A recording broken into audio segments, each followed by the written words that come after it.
Sehat is brought to you by Oziva. Be a better you.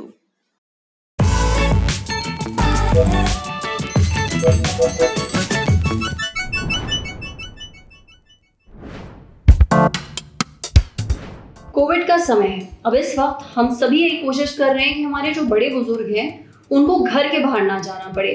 दूध, bread, सब्जी जो भी चाहिए हम लाकर उन्हें दे दें। बाहर निकलकर उनको किसी भी तरह का रिस्क ना हो।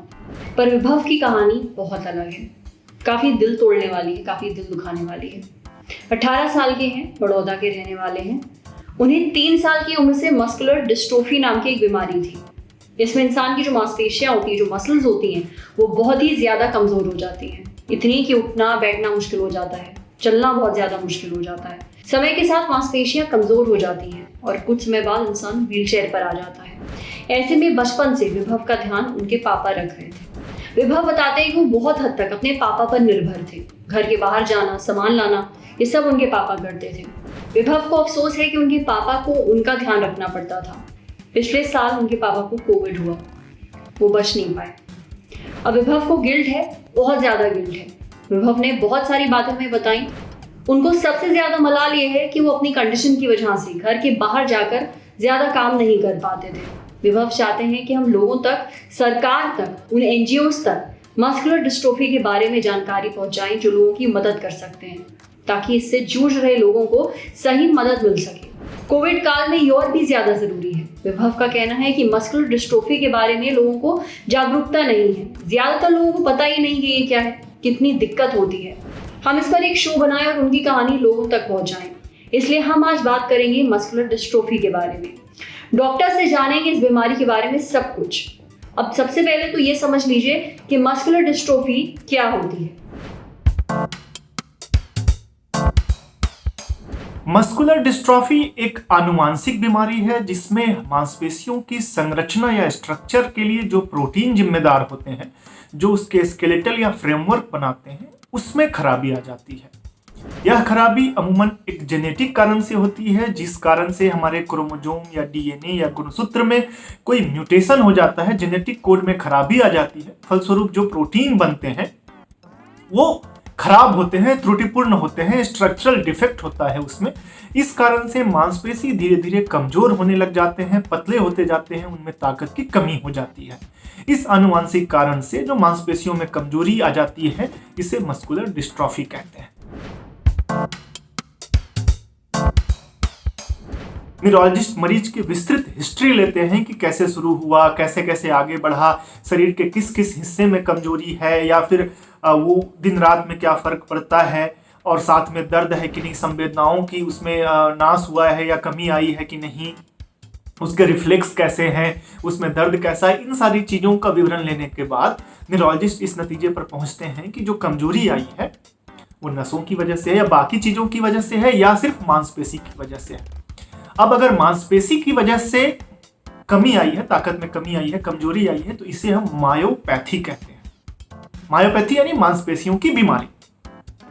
अब यह मांसपेशियों की बीमारी 2 कारणों से हो सकती है। एक, या तो किसी जेनेटिक कारण से, गुणसूत्र DNA क्रोमोसोम में किसी म्यूटेशन की वजह से, या किसी एक्वायर्ड कारण से, यानी कि बाद में हमारे जीवन शैली में किसी इन्फेक्शन हो गया हो, किसी दवाइयों का असर आ गया हो, या फिर कोई सूजन आ गई हो, ऑटोइम्यून डिजीज, इन्फ्लामेशन हो रहा हो, इन सभी कारणों से हुआ हो। ये समझना इसलिए जरूरी है इन 2 कारणों में कि एक्वायर्ड है या जेनेटिक है। बिकॉज जितने भी जेनेटिक कारण है अधिकतर वो लाइलाज है, उनका कोई इलाज संभव नहीं है।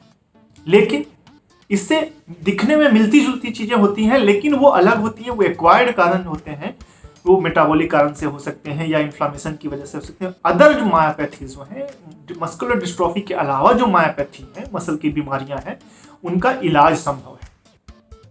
तो इन 2 रूपों में फर्क जब हम करते हैं, इस फर्क करने के लिए क्लिनिकल हिस्ट्री, एग्जामिनेशन के अलावा विद्युत का प्रवाह देखा जाता है NCS नर्व कंडक्शन स्टडी के द्वारा, या मसल में निडल डाल करके उनके अंदर का वोल्टेज डिफरेंस या जो चेंजेज हो रहे हैं, पोटेंशियल डिफरेंस, वो सब देखा जाता है, जिसे हम इलेक्ट्रोमायोग्राफी कहते हैं। या फिर मांस के एक टुकड़े को निकाल करके जांच किया जाता है, इसे मसल बायोप्सी कहते हैं। या फिर जेनेटिक टेस्ट होता है। तो इन सब टेस्ट के बाद हम इस नतीजे पर पहुंचते हैं कि ये जेनेटिक मस्कुलर डिस्ट्रॉफी है या नहीं है। बहुत बार जेनेटिक टेस्ट की भी जरूरत नहीं पड़ती है। अगर परिवार में और भी लोग इस तरह की बीमारियों से ग्रसित होते हैं, ऐसा अक्सर होता है मस्कुलर डिस्ट्रॉफी में, तो हम सीधे सीधे एक जेनेटिक मस्कुलर डिस्ट्रॉफी की तरफ सोचते हैं। बहुत सारे मस्कुलर डिस्ट्रॉफी के लोग आते हैं, वो हमारे पास ऐसे आके बताते हैं कि पैदा तो ठीक हुआ था, चलना फिरना भी सही समय पर कर दिया, लेकिन उसके बाद उसको परेशानी आने लगी दौड़ने में या नीचे बैठ के उठने में। बाद में वो हाथों से सहारा लेकर के उठते थे, बाद में घुटनों पर हाथों का सहारा लेकर के खड़े होने लगे। कुछ समय के बाद से उनके हाथों में भी तकलीफ आई और वो भारी चीज ऊपर नहीं रख पाते थे। मान लो किसी रैक पर कोई भारी सामान रखना हो तो उसे वहां रखने में या उतारने में उन्हें कष्ट होने लगा। बाद में तकलीफ और बढ़ी तो हाथ से रोटी तो तोड़ लेते थे या खाने की चीज पकड़ तो लेते थे या गिलास पकड़ लेते थे, लेकिन इसे मुंह तक ले जाने में उन्हें तकलीफ होती थी, नहीं ले जाते थे। तकलीफ और आगे बढ़ती है, जब बीमारी और आगे की अवस्था में पड़ती है तो चलना फिरना भी मुश्किल हो जाता है, पीठ पीछे की तरफ लचकने लग जाता है या घुटने लचकने लग जाते हैं।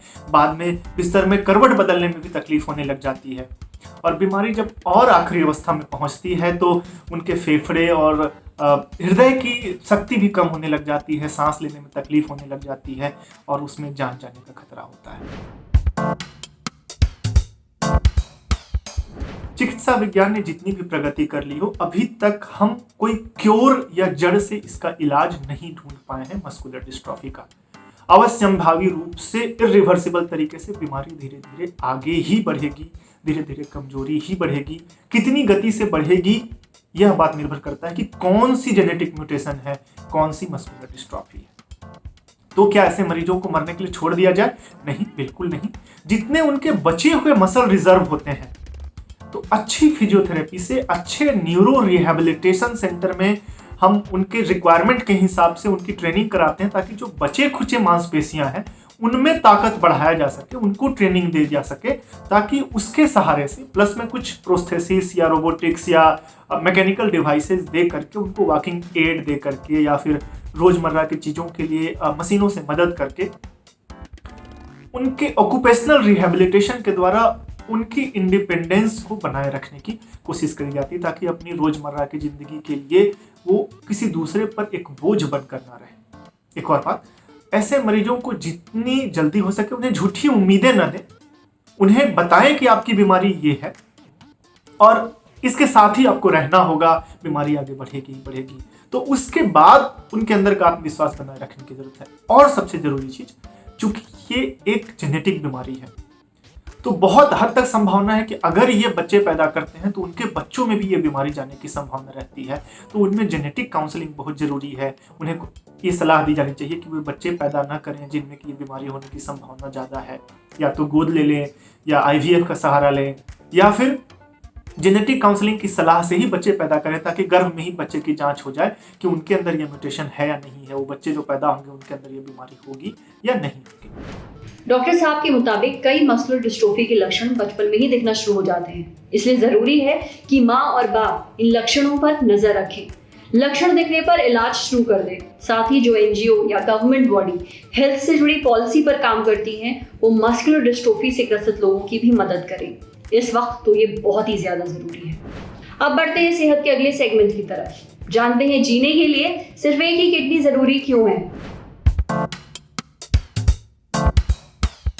हमारे शरीर में 2 किडनियां होती हैं, पर आपने सुना होगा कि जीने के लिए एक ही किडनी काफी होती है। ऐसा क्यों? किडनी के बारे में कुछ इंटरेस्टिंग बातें हमें बताई डॉक्टर राजीव ने। आपको पता है, आपकी दोनों किडनियां सेम साइज की नहीं होती हैं। ये आपके रिब केज के ठीक नीचे होती है। राइट वाली किडनी लेफ्ट वाली किडनी से थोड़ी छोटी होती है और थोड़ी नीचे लटकी होती है, क्योंकि उसे आपके लिवर के लिए हल्की सी जगह बनानी होती है। हालांकि शरीर में 2 किडनियां होती हैं, पर जीने के लिए एक ही किडनी काफी है। हर किडनी में 10 से 12 लाख ब्लड फिल्टरिंग यूनिट्स होते हैं, यानी खून साफ करने के लिए मौजूद यूनिट। इनका नाम होता है नेफ्रॉन्स। अब ये खून से यूरिया नाम की वेस्ट को निकालता है। अब खून साफ करने के लिए शरीर को चाहिए होते हैं लगभग 3 लाख नेफ्रॉन्स। इतना तो एक ही किडनी के पास आराम से होते हैं, इसलिए एक किडनी से काम चल जाता है। 1 मिनट में आपकी किडनियां आधा कप खून तक साफ कर सकती हैं। अब सबसे जरूरी बात, हम हमेशा ये सुनते हैं कि किडनियों को हेल्दी रखने के लिए खूब सारा पानी पियो। बिल्कुल सही बात है, सही मात्रा में पानी पीना बेहद जरूरी है, पर हद से भी ज्यादा नहीं। ये भी आपकी किडनी के लिए खराब है, इतना कि आपको हाइपोनेट्रीमिया नाम की परेशानी हो सकती है। इसमें क्या होता है कि खून में मौजूद नमक काफी ज्यादा घुल जाता है, क्योंकि किडनियां इतनी तेजी से काम नहीं कर पाती। इस कंडीशन की वजह से आपके सेल्स में सूजन आ जाती है, इसलिए 8 से 9 कप पानी रोज पिए।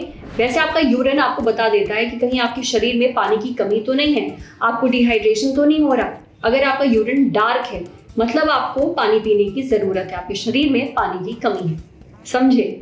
अब बढ़ते हैं सेहत के अगले सेगमेंट की तरफ, खुराक, एक झकास सी हेल्थ टिप। जैसे सिर्फ गन्ने का जूस ही नहीं, गन्ने का सिरका भी फायदेमंद कैसे है। गन्ने का रस तो गर्मियों में सभी को मजेदार लगता है, लेकिन इस रस से बनने वाला सिरका कई बीमारियों का इलाज भी है। डाइटिशियन डॉक्टर रेखा का कहना है कि गन्ने के रस से बनने वाला सिरका डाइट में शामिल करना काफी अच्छा होता है। सबसे पहली बात यह है कि डायबिटीज की पेशेंट्स भी इसे इस्तेमाल कर सकते हैं, उससे उनकी शुगर कंट्रोल में रहती है। इसमें कैल्शियम भरपूर होता है, जिसकी वजह से ये कब्ज से परेशान रहने वाले लोगों के लिए रामबाण है। गन्ने का सिरका कई सारी बीमारियों के इलाज में फायदेमंद होता है। दरअसल कैल्शियम, मैग्नीशियम और आयरन रिच होने के कारण ये काफी फायदेमंद है। पेट दर्द होने पर इसे पानी में मिलाकर पीने से दर्द कम हो सकता है। अगर आप इसे बाल धोने के बाद कंडीशनर की तरह इस्तेमाल करें तो बाल झड़ने की समस्या भी काफी कम हो सकती है। किडनी की पथरी में भी ये बहुत फायदेमंद है। इसके लिए जूस में 1 चम्मच गन्ने का सिरका मिला लें और उसे पिएं। जिनके मुंह से बदबू आती है वो भी इसका फायदा उठा सकते हैं, लेकिन इसे ज्यादा मात्रा में इस्तेमाल करने से पेट में कीड़े हो सकते हैं, तो इसे सीमित मात्रा में इस्तेमाल करें। आज सेहत पे इतना ही। अगर आप एक डॉक्टर हैं और हमसे कुछ शेयर करना चाहते हैं तो जो ईमेल आईडी इस वक्त आपको अपनी स्क्रीन पर दिख रही है उस पर हमें एक मेल भेज दीजिए। ये वीडियो फेसबुक पर देख रहे हैं तो हमारे फेसबुक पेज को लाइक करिए, यूट्यूब पर देख रहे हैं तो हमारे चैनल को सब्सक्राइब करिए, बेल आइकन पर जरूर क्लिक कर दीजिए ताकि जब भी हम कोई नया वीडियो अपलोड करें तो उसका नोटिफिकेशन आप तक सबसे पहले पहुंचे। शुक्रिया।